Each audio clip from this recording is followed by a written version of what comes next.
What's up, YouTube? What's up? So I was gonna make these book reviews, right? Last time I made a review on this book. It's called The 50th Law, and I've been reading a lot lately. If you saw my last video on the book review, I promised myself I was gonna read 4 books twice. So I'm gonna read 4 books,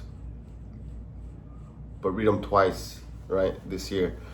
I got done with this book a couple of weeks ago. I just haven't had time to make a video. This is called The Way of the Superior Man. And this book is very interesting. It's pretty easy to read. It was I feel like I'm getting better at reading. I don't know if you saw my last video. I explained that I'm a horrible reader. I've never read, I've never read books like that, you know what I mean? It's hard for me to sit down and do something, like sit down and just focus on one thing. Like I gotta always be moving.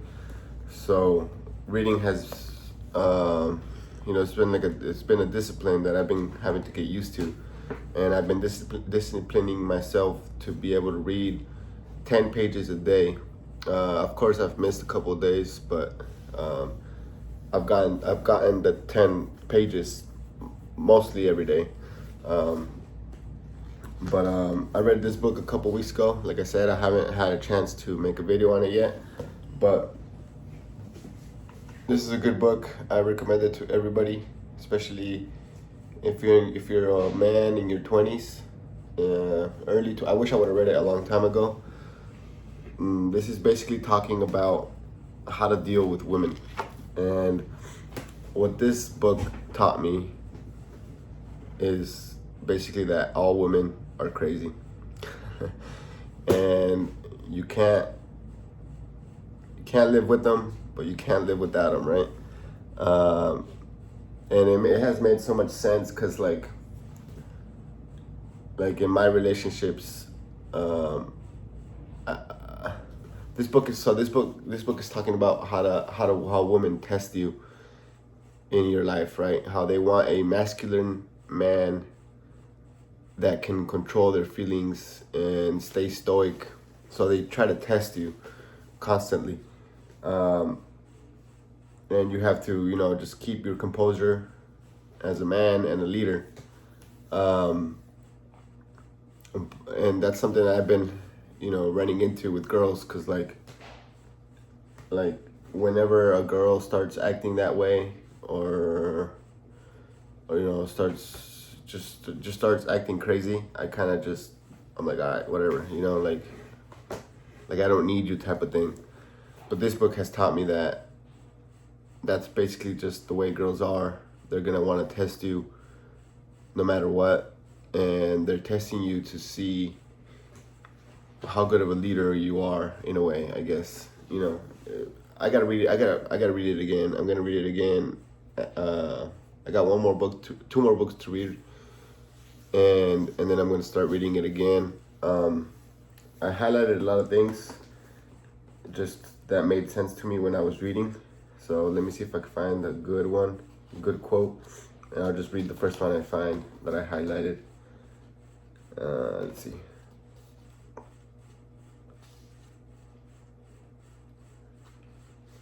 Let's go to the middle of the book. It's pretty easy to read too, look. So here's one. Let me find a better one. Okay. That was a really long one, but here's one right here. This one's long too, but let's see. So it says, so choose a woman who is your complementary opposite, which for most men means more feminine women. It is only a feminine woman who can give the gifts that you as a masculine man need. Along with these gifts, however, come to the relative chaos and emotional weather weather storms that most men dread. Realize these are aspects of the same energy that turns you on. In fact, you can learn to be turned on by her dance of anger as much as by her slinky purr. This capacity is one of your gifts to her. You can learn to stand free and strong no matter what emotion she displays. You won't leave, turn away, or disassociate in disgust. You can meet her enormous energy and stand full, loving her through the storm, embracing her complete feminine power, dark and light. So, that's what it says right there. You won't leave, turn away, or disassociate in disgust, which is what I've done. It's like when they start acting crazy, I'm just like, all right, you're just crazy. Like, I'm out of here. You know what I mean? But that's the way all women are, especially if have a very feminine, a feminine energy. They're just gonna be chaotic in their emotions.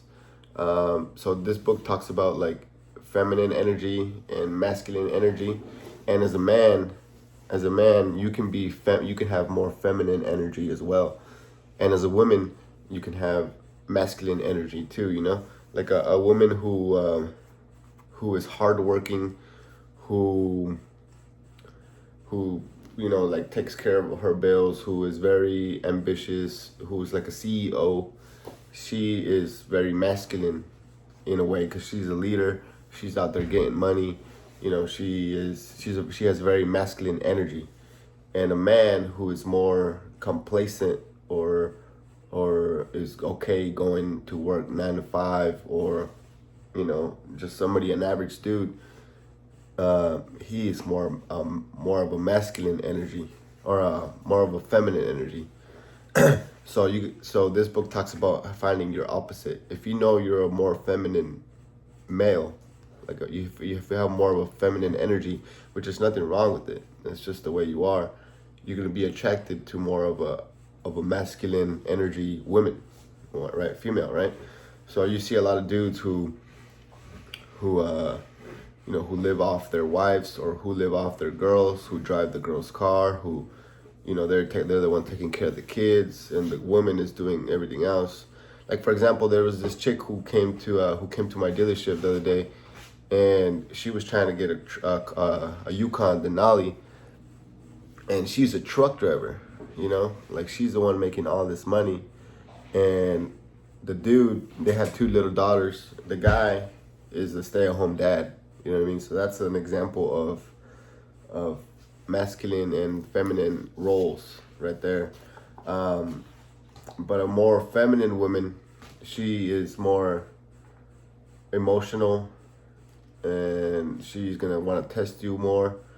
So that's what this is talking about. Just staying stoic and being able to process that energy. See, here's another one. This is chapter 30. What she wants is not what she says. That's something I've had a lot, that I've struggled with a lot. Here it is.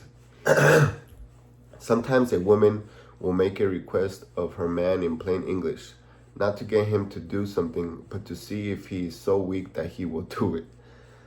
You know what I mean? In other words, she is testing his capacity to do what is right, not what she is asking for. In such cases, if the man does what his woman asks, she will be disappointed and angry. The man will have no idea why she is so angry or what could possibly please her. He must remember that her trust is endangered by not him fulfilling her request, but by him magnifying love, consciousness, and success in their lives in spite of her request. That's just so crazy to me. It's so crazy. Like I figured, like I didn't understand why women would do that. You know what I mean? But I guess it's just a test, and a lot of people talk about this. If you guys know who Andrew Tate is, famous kickboxer. Now he's like, he used to be like a pimp in a way, and now he's super rich, dude. Andrew Tate. If you don't know who he is, go look up some of his content. But he talks about this too, like a man has to be focused on his purpose. A woman is gonna try to test you, like this book is saying right now. The woman is gonna try to test you, and she might say stuff just to see if you're gonna go along with it, you know. But if you're completely focused on your purpose, you should be the one leading. You shouldn't derail from your purpose. So if she says, oh, make a left turn or whatever, right? She says make a left turn, and you know that's not right, but you listen to her anyway. That means she's not gonna trust you as much. So it's almost like a trust test, like a trust fall test, right? Like if you fall, you know what I mean. Like she's just trying to test. She's trying to test your. She's like doing like a G check almost, you know, like she's trying to test your leadership basically. So as a man, you gotta stay focused on your purpose. You gotta know exactly where you're going, and she's just following behind you. You know what I mean? She's just you're protecting her. If she's a very feminine female, then you're just protecting her. You're her leader in a way. She compliments you, of course, but you're the strong one, and you're leading both of y'all to success. And if she's gonna try to test you along the way. Let's see. Here's another one. Number 32. She doesn't really want to be number one. A woman sometimes seems to want to be the most important thing in her man's life. However, if she is the most important thing, then she feels her man has made her the number one priority and is not fully dedicated or directed to divine growth and service. She will feel her man's dependence on her for his happiness, and this will make her feel smothered by his neediness and clinging. A woman really wants her man to be totally dedicated to his highest purpose and also to love her fully. Although she wouldn't never admit it, she wants to feel that her man would be willing to sacrifice their relationship for the sake of his highest purpose. You know how crazy that is? That's so freaking crazy to me. So every time I've dated a girl, you know, I've dated some really good looking girls, right? And you know, and from before reading this book and before consuming this content, I used to try to like make them 100% happy. Like yeah, girl, you like that? Let's go do that. Or yeah, you want to eat that? Let's go. You know, I would try to like please them in every way, you know, just to make them happy, which I thought that was gonna make them happy. You know what I mean? Like I thought that was gonna attract them more to me, but I was completely wrong. You know what I mean? That's what that quote is saying right there. Is she will feel her man's dependence on her for his happiness. Like you can't depend on a girl to make you happy. Like yeah, of course she adds to your happiness whenever you're with her or whatever, but you gotta be completely focused on where you're going, completely focused on your purpose in life, and that will make her even happier. You know what I mean? Because you're the man, you're the leader, you know where you're going. Because back in the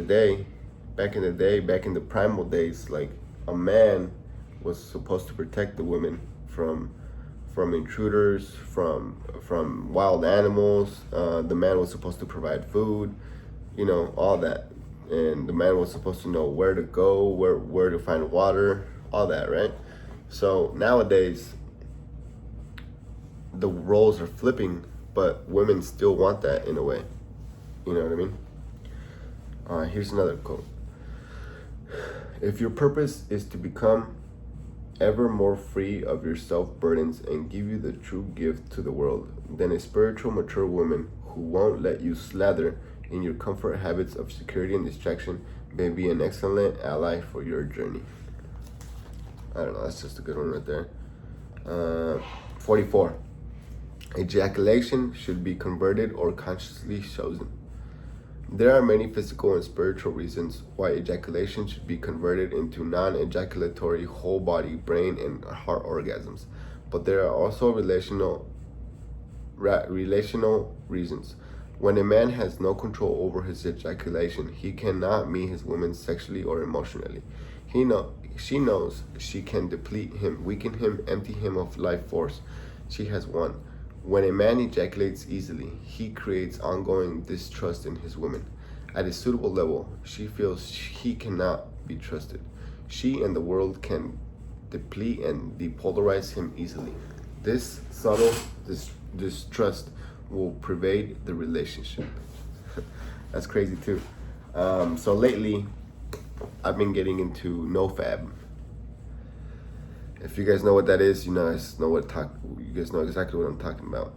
And every time I'm with a girl in the past, sometimes there was times where I just kind of wanted to be in and out, so I would just try to get my own and leave. You know what I mean? And actually last night, I've been practicing nofab for probably like 3 months now. Last night, I gave up. I gave in. And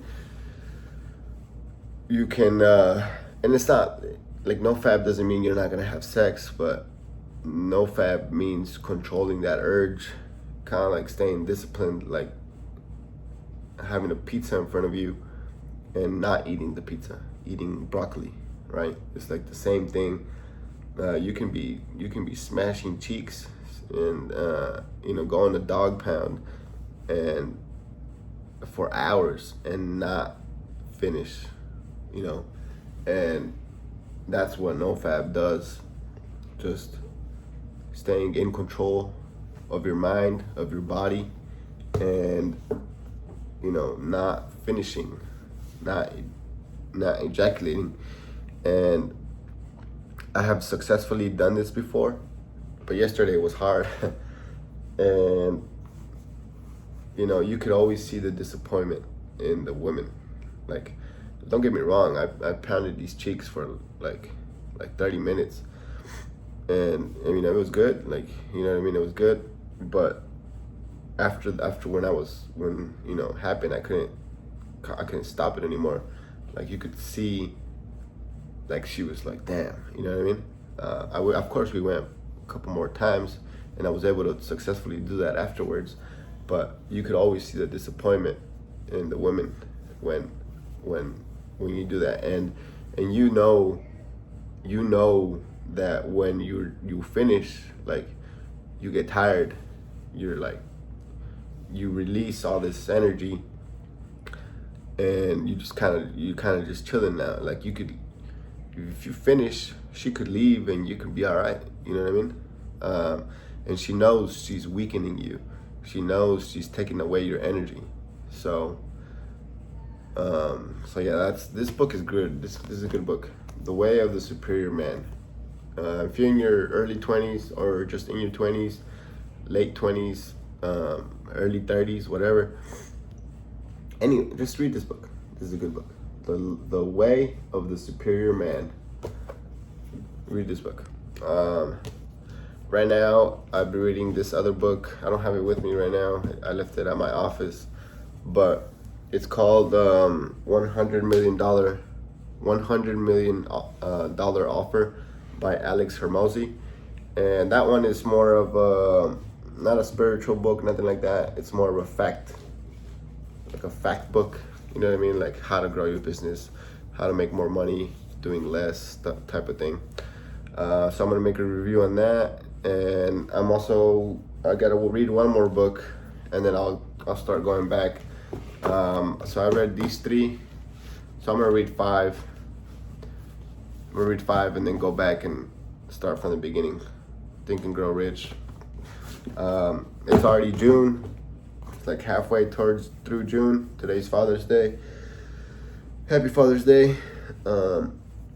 So yeah, I don't know if, I hope I can get through all 5 and go through them again by the end of the year, which, you know, I probably can. I just need to stay on top of it.